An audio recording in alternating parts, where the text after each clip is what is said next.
एक कहूँ तो है नहीं और दो कहूँ तो गाली। अरे जैसा है अंदर भीतर रहे कहे कबीर विचारी जेम से एम एक महीना आवे बे महीना आवे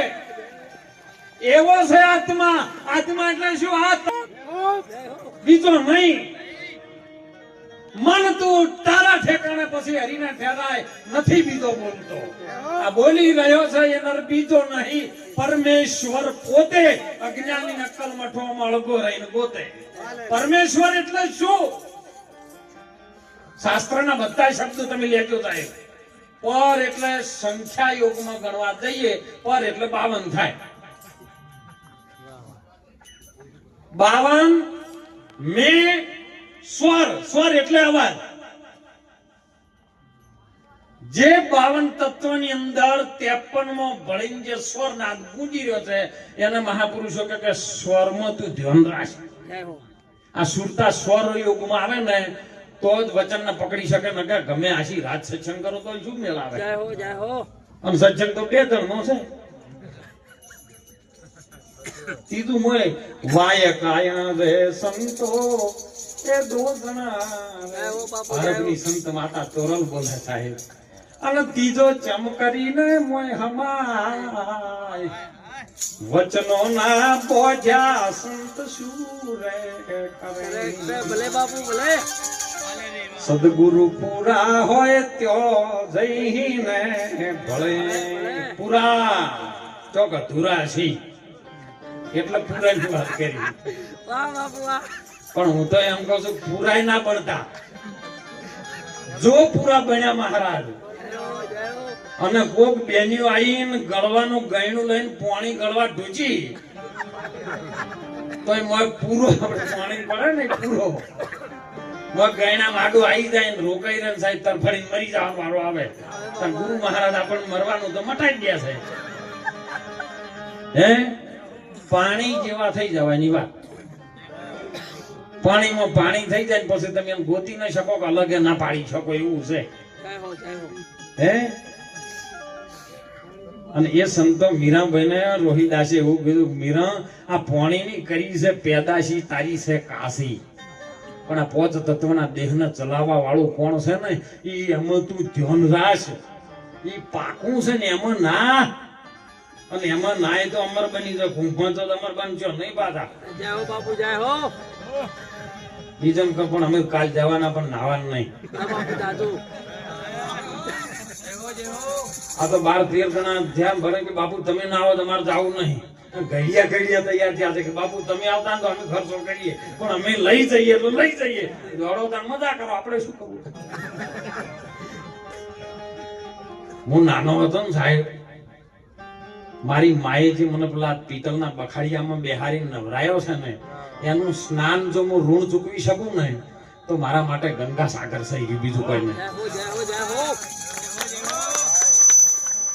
એનું સ્નાન અને દરેકને એ રીત ફરજ આવે છે તમારી માએ તમને નવરાયા હોય ને એનું સ્નાનનું જો ઋણ અદા કરી શકો ને તો એનાથી મોટું વિશ્વમાં બીજું કુંભનું સ્નાન નથી બધા કે છે પરંપરા છે પણ જે પરંપરાને તોડીને બહાર નીકળી જાય ને એનું નામ સંત સંત પરંપરામાં ના વળગી રહે પરંપરા તો તમે ચીલો પાડ્યો છે ચીલામ છો હજી ચીલાથી બહાર નીકળી જાય માણસ કોઈ લાગુ ના પડે હોય અમે બસ મીરાબાઈ ના હાથ વાત એમના ગુરુ મહારાજે કીધું મીરા આ પાણીની પેદાશ છે પાણી કેરી પેદાશ કરી જળથી જુગતી રચાઈ એ સાહેબને કેમ કરી છોડીએ જો તન મન ધન કુરબાની તમે પીવો ને પ્રેમ રસ સાહેબ એટલે શું સાહેબ આજે બધી સંપ્રદાયનો આનંદ છે પણ સમ એટલે સરખું સરખામાં જેનો દય થઈ જાય ને એનું નામ સંપ્રદાય પણ સંપ્રદાયમાં ઠઠી રહે ને તો સમજો કોને હજી ઓળખાણ નહીં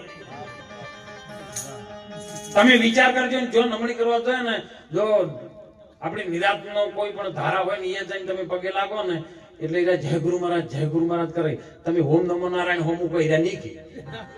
તો તમને ત્યાં ભગવાન બધે દેખાણો તો અમુક નહીં આવ્યો હે કોઈ આપણો ક્ષત્રિય નો દીકરો સાહેબ જય માતાજી કે ને એટલે હોમે વળી જય શ્રી કૃષ્ણ વાળો નાખે અમે તો કૃષ્ણ વાળા છે.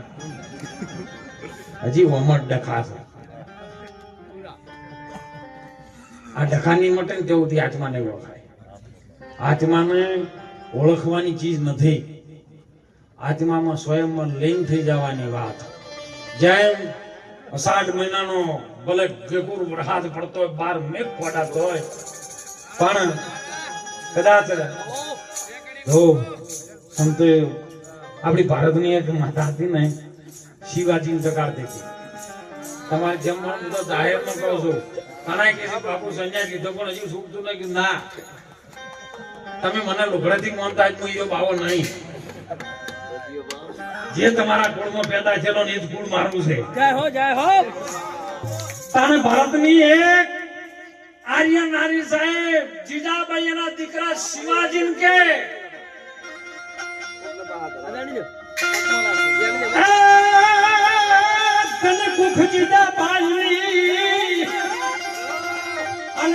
શિવાજી જન્મ્યો હતો. એ તલવાર કેરી ધાર પર જન હિન્દુ ધર્મ રાખ્યો હતો.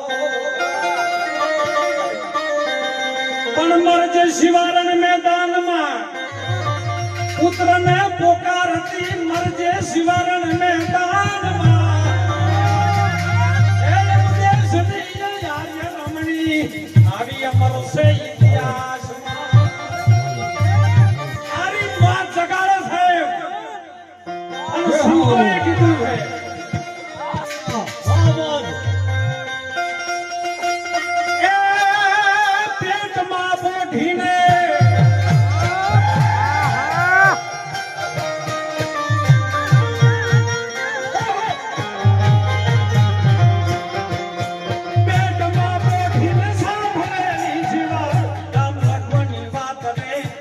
રામ લક્ષ્મણની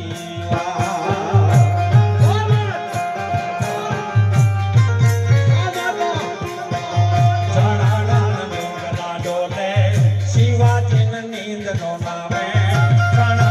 ડુંગરા ડોલે.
માતાજી જપાય ડોલાવે.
ચાલો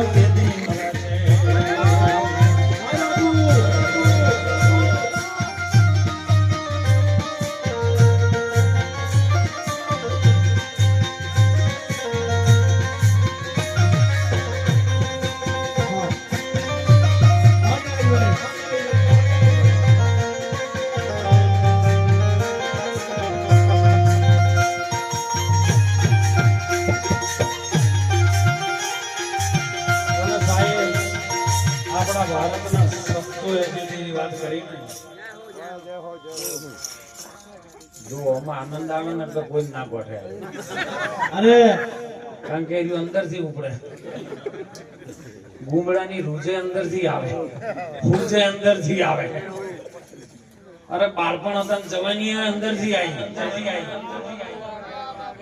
પ્રકૃતિના નિયમમાં રહેવું નહીં આપણી ફરજ આવે જેમ કે ઘડપણ ને આપણે નહીં લાવવું પણ માહિતી નહીં આવતું એ તો પ્રકૃતિનું છે પેટ